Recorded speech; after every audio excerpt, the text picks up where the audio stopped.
We decided to call our film Love Triangle, made by our company Centre Safe Productions. As a group, we're hoping to create a romantic comedy about two girls named Ellie and Jessica who fall in love with the same man called Connor. As the story unfolds, we, as the audience, realise the two girls fall in love with the same man and are best friends who advise each other with advice on the same man. The twist, however, is that the two friends don't realise they like the same person. Through going on dates, talking in work, conversations on the phone, they reassure each other that there's not another girl on the scene and that he does like her, without either of the girls knowing it's the same man. We decided to base our film on the two rom-coms, In Her Shoes and Something Borrowed. Our production company plans to have a montage in order to achieve the desired custom-tile effect as an opening sequence. In our opening sequence, we have various close-up shots of things happening to show that the girls are getting ready. For example, shots of brushing teeth, doing hair and waking up. The shots will alternate between the girls to show them both getting ready and to introduce to us that they're both main characters. Over our opening sequence, we'll have a song playing called Leg for the Show. We chose this song because it's a happy one and it's quite cheerful. Also, the lyrics in it are about being lost in love and are appropriate to the scene. It also sets the scene for the rest of the film and makes the opening montage less awkward. Later on in the sequence, we'll have the two girls on the phone to each other talking about their weekend and how Ellie met a guy for Christmas shopping. Jessica then gives Ellie advice on the situation. Jessica reaches work and finishes the conversation with, "I'm here now, I've got something to tell you." We have a shot of the lift doors closing and this makes music cuts out. This is the end of our opening sequence. Okay, so the reason we chose to do a montage is because in our research of romantic comedy, it showed that various films had a montage. So, like, for example, The Devil Wears Prada, Just Married to Love Actually, where they had a montage at the beginning.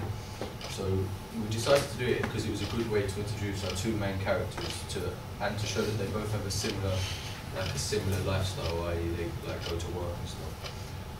This is how we know the two characters share something similar in life. We feel that the opening sequence represents our chosen genre of rom-coms, as it features two women trying to get the same man, with obstacles along the way.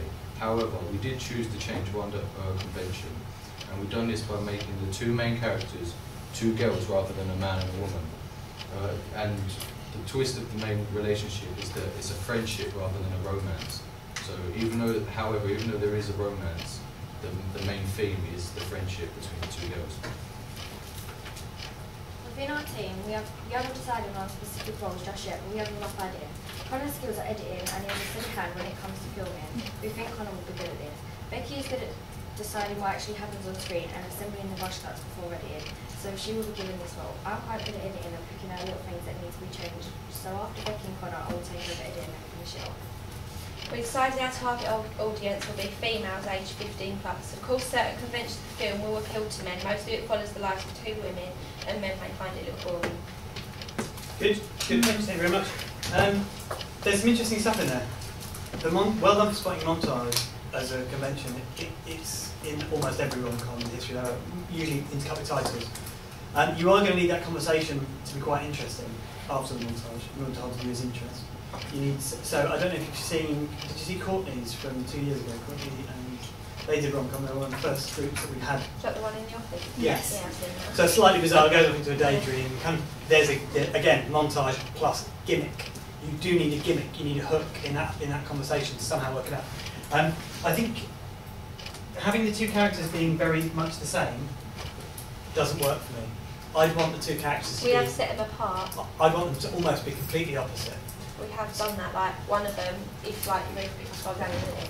One of them's got quite a nice life, like she can drive to work, she's got a nice room and all this, but the other one has to get the train to work. She's not as rich as the other one, she's not doing as well in her job and all of this. I think the best way to do it is not to do it as a kind of income difference. I think the way to do it is to do with a kind of personality difference. I think you should have like one completely analytical, like accountant, business-driven, career-minded woman, and one sort of a really creative primary school teacher who's completely ditzy, who happen to be friends. So you've got, I think that kind of contrast would be much more interesting in the long term throughout the whole of the film. Like, what keeps us interested, and this is true for a lot of you, what keeps us interested in viewers a lot of the time is conflict between characters. If characters are all too homogenous and too much the same, it just becomes really tedious. So, I don't know if anyone's seen Happy Go Lucky film.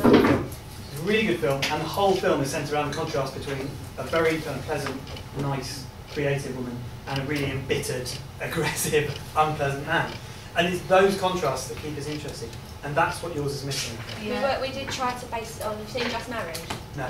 there's the couple of the woman who's like really rich and she's got a nice family, and then there's the boy who's a total slummy. But in that film, there's more characters. There's more characters early on in that film. Do you see what I mean? Yeah. They've both got their little.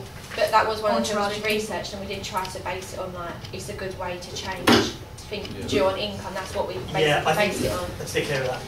Yours, Mine and Ours, a rom-com which is very similar to Cheap Blood Dozen. They've got 18 kids between them. He's a naval officer, very uptight, OCD, yeah, like anal retentive, and she's a fashion designer, you know, very floaty. It's almost really, really in your face. I think that works. And again, it's the conflict because you want people to watch on. And my concern is when the lift door closes, she says, "I've got something to tell you." I would think as an audience, oh, so she's going to tell her, and that's it.